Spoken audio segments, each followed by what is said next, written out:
So এখন আমরা জানবো হচ্ছে স্পেসের পরবর্তীতে আছে গুগল ম্যাপ। সো গুগল ম্যাপটা আমরা যদি এখানে ড্র্যাগ অ্যান্ড ড্রপ করে ছেড়ে দিই, সেক্ষেত্রে আমরা একটা গুগল লোকেশন অ্যাড করার একটা অপশন পাবো।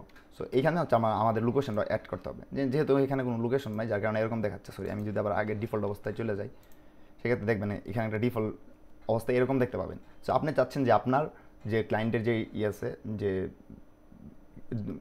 জিএমবি, এটার বলা হচ্ছে গুগল মাই বিজনেস। সো এই গুগল মাই বিজনেসটা যেটা আছে ওইটা এখানে অ্যাড করতে পারেন। আমি যদি এখানে অ্যাড করি আমারটা, আমি দেখেন আমারটা যদি দিই, আমার জাস্ট আমার নাম যদি দিই, দেখেন এখানে আমার অ্যাড্রেসটা সম্পূর্ণটা চলে আসবে। একটু ওয়েট,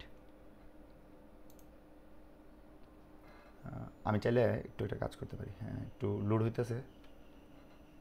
এই যে দেখেন চলে আসছে। সো আমার অ্যাড্রেসটা এখানে দেওয়া আছে। অ্যান্ড হচ্ছে কারণ হচ্ছে আমি কি ওই গুগল মাই বিজনেস গুগল থেকে হচ্ছে এটা খুলে নিয়েছিলাম, যার কারণে আমি এখানে পাচ্ছি। আর আপনার চাইলে এখানে বিভিন্ন জায়গার নামও সিলেক্ট করে দিতে পারেন। ফর এক্সাম্পল আমি যদি দিই ব্রাউন রে, অবশ্যই এটা গুগল ম্যাপের মধ্যে লিস্টেড থাকতে হবে, তা না হলে কিন্তু পাবেন না। এখন গুগল ম্যাপে কোনো একটা জায়গা নাই অথবা ওই জায়গার উল্লেখ নাই, সেক্ষেত্রে এটা আপনি এখানে অ্যাড করতে পারবেন। আচ্ছা, সো আমি আমাদের এটা দেওয়া শেষ। তারপর হচ্ছে জুম, আমরা এটা কতটুকু জুম করতে চাই এই জুমটা দিতে পারবো। এখানে দেখেন একটা জুমের একটা ডিফল্ট একটা মার্ক দেওয়া আছে। সো আপনি চাইলে এটাকে কমাইতে এবং বাড়াইতে পারেন। আর হাইট যদি এটা কমাইতে বাড়াইতে চান, এই যে এখানে হাইট দেওয়া আছে, আমি যদি চাই একটু হাইটটা বাড়াইতে, সেক্ষেত্রে কিন্তু মোটামুটি হাইটটা বাড়িয়ে ফেলছি। হ্যাঁ, এটা হচ্ছে আমরা হাইট বাড়ানোর সিস্টেম। তারপর আছে স্টাইল।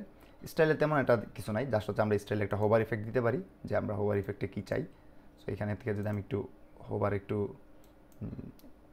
অ্যানিমেটেড করি, সরি এটা নর্মাল অবস্থায় আছে, পাবলিশ দিই, আগে একটু সেভ করে নিই, দেন হচ্ছে একটু প্রিভিউ করি।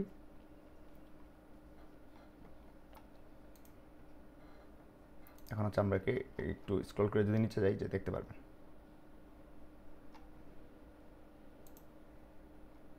এখন এটা আসলে লোড হয়েছে না।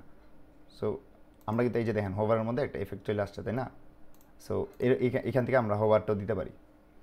সো আশা করি আপনারা এটা বুঝতে পারছেন। সো এটা খুবই সিম্পল, জাস্ট হচ্ছে এই লিস্টেড এরকম একটা অ্যাড্রেস দিবেন, সেক্ষেত্রে এটা দেখবেন ওইটা চলে আসছে। বাট আপনারা যদি আপনাদের নিজস্ব নামে যদি গুগল মাই বিজনেস অ্যাকাউন্ট না থাকে, সেক্ষেত্রে কিন্তু আবার আপনাদের নাম এখানে দেখাবে না। সো অবশ্যই আপনার ক্লায়েন্টের অথবা আপনার যারা অ্যাড করতে চান, তাদের অবশ্যই এটা গুগল মাই বিজনেস ওপেন করে নেবেন, সেক্ষেত্রে এটা অ্যাড করতে পারবেন এখানে। So that's it. আসসালামু আলাইকুম।